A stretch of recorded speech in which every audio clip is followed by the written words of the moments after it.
Bureau chief Multan Jamshed Rizwani साहब हमारे साथ मौजूद हैं। रिजवानी साहब, कुंवर दिलशाद साहब की गुफ्तगू तो हमने सुनी ली है। वो कह रहे हैं कि 8 माह का वक्त दरकार होगा इंतखाबात के लिए, लेकिन जो दो वज़रा हैं उनके बयानात भी खासे इंटरेस्टिंग हैं। वज़ीर दाखिला साहब ये कह रहे हैं कि जो इंतखाबात हैं वो इस साल होते नज़र नहीं आ रहे, लेकिन जो ख्वाजा आसिफ हैं वो कह रहे हैं कि जी नवंबर में इंतखाबात हो जाएंगे। तो फिर इलेक्शन कब होते नज़र आ रहे हैं?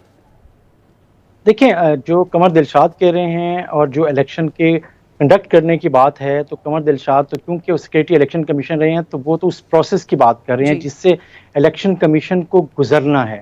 जो वफाकी वज़रा बात कर रहे हैं वो भी आइनी तकाज़ों की बात कर रहे हैं और पार्लिमानी हवाले से जो इस वक्त उनकी रिक्वायरमेंट है वो पूरी करनी है और होनी भी है।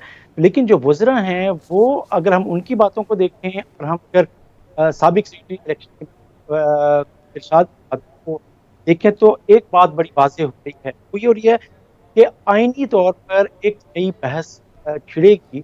और जैसे आपने मेंशन किया और दिलशाद साहब ने पॉइंट आउट किया कि सबसे पहले तो इलेक्शन डेट है। तो इलेक्शन डेट सदर ममलिकत देंगे असम्बली की तहरीर के नोटिफिकेशन के साथ, या फिर इलेक्शन एक्ट का हवाला देंगे सदर ममलिकत और डेट इलेक्शन कमीशन को कह देंगे कि वो दे। लेकिन इस सारी सूरत हाल में लग रहा है कि ये सारा मामला 90 दिन के अंदर लगता यह है कि कोर्ट भी तशरीह करना पड़ेगी।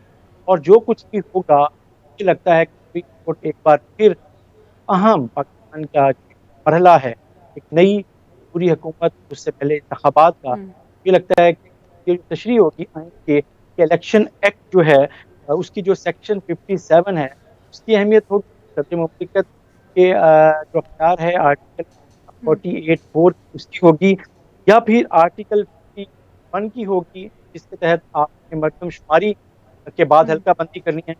ये इतना अच्छा रिजवानी आसान साहब, नजर अब नहीं आ रहा, ये मसला भी नहीं तो आ रहा। खड़ा हो गया है ना कि लगता है अब कि वज़ीर आज़म साहब ने वो कहा है कि ही अब फैसला कल जो है वो असम्बली तहरील हो जाएगी और वो जो हुकूमत है, जो इक़्तिदार है, वो निगरान सेटअप के हवाले कर देंगे। और अगर हम हल्का बंदी की बात करें तो आइनी तरमीम के लिए तो जो हाउस है उसका पूरा होना ज़रूरी है, 2/3 अक्सरियत की भी ज़रूरत होती है। तो ये फिर आपको आइनी बहरान की तरफ जाता हुआ मामला नहीं नज़र आ रहा?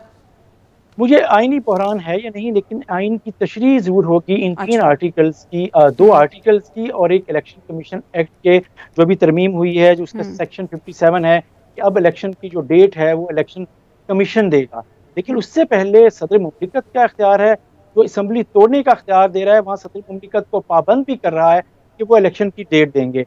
अच्छा, इसी तरीके से फिर आर्टिकल 51 है जिसके तहत आपको जो इलेक्शन है वो वाज़ेह तौर पे कहा गया है कि मरदमशुमारी नई मरदमशुमारी के मुताबिक होंगे। तो ये फैसला कौन करेगा कि सदर मुमलिकत का एक अख्तियार प्लस आर्टिकल 51 के नई मरदमशुमारी के मुताबिक हल्का बंदी हो और उसके बाद इलेक्शन हो, ठीक है, तो या फिर अब इलेक्शन वक्त की कमीशन ज़रूरत जो ये है कि है। आइन की तशरीह होनी चाहिए।